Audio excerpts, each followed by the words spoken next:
मंगल ग्रह, इसके बारे में आप क्या जानते हो? एक लाल स्यारा जिसमें न हवा है न पानी है। इसका असली नाम है बारसूम और इसमें हवा भी है और जिंदगी भी, पर ये मर रहा है।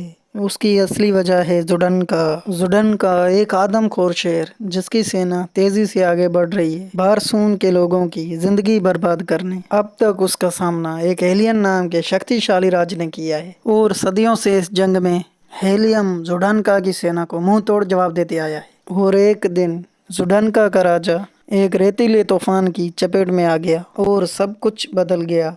अचानक से उसके जहाज के ऊपर हमला होता है। उसके बाद वो अपने सिपाहियों को अलर्ट करता है हमले के लिए और वो अपने जहाज का रुख मोड़ता है हमला करने वालों की तरफ। उसी दौरान उनके ऊपर हमलावरों का जहाज आ जाता है और उनके ऊपर हमला कर देता है और तभी जुडनका के जहाज के ऊपर उनके काफी सिपाही आ जाते हैं और इधर जुडनका भी अपने सिपाहियों समेत उन पर हमला करता है और लड़ाई जारी होती है। तभी अचानक से एक जहाज आ जाता है और वो बिजली सी करंट जैसी एक लेयर छोड़ता है। उससे जुडनका के सारे सिपाही राख में बदल जाते हैं, सिवाय जुडनका के राजा के अलावा कोई नहीं वहां पे बचता है।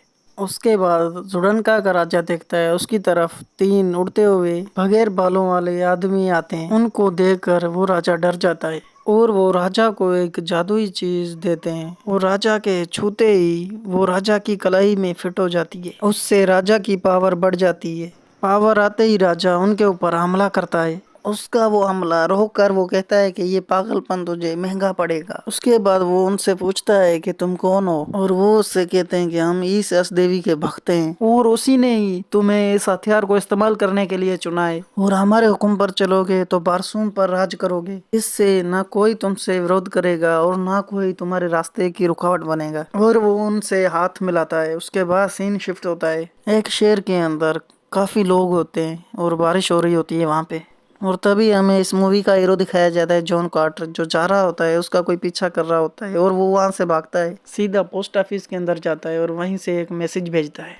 उसमें ये लिखा होता है कि मुझसे जल्दी आकर मिलो और वो मैसेज जॉन कार्टर के दोस्त को मिलता है और इधर जॉन कार्टर का कोई पीछा कर रहा होता है और उसको ये मैसेज पहुंचते ही वो जल्दी से न्यूयॉर्क पहुंचता है।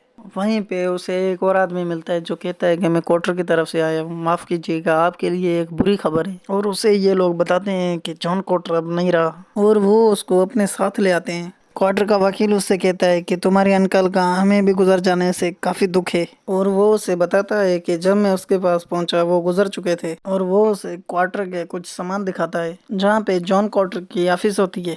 वो उसे बताता है कि उसे किसी खास चीज की तलाश थी और उसके बाद वो जॉन की तस्वीर देखता है और उसे उठाता है। उसकी माँ कहा करती थी कि उसके मामा जंग को कभी नहीं भुला पाए और वो दोनों उसकी कब्र के पास जाते हैं और वहां पर एक कमरा बना होता है जिसकी चाबी उनके पास नहीं होती क्योंकि वो अंदर से लॉक किया होता है। उसके बाद वो वापस चले आते हैं। उसके बाद वो वकील जॉन क्वार्टर की वसीयत के बारे में उससे बताता है जिससे उसे पता चलता है कि उसके मामा ने वसीयत में सब कुछ उसके लिए छोड़ गए हैं।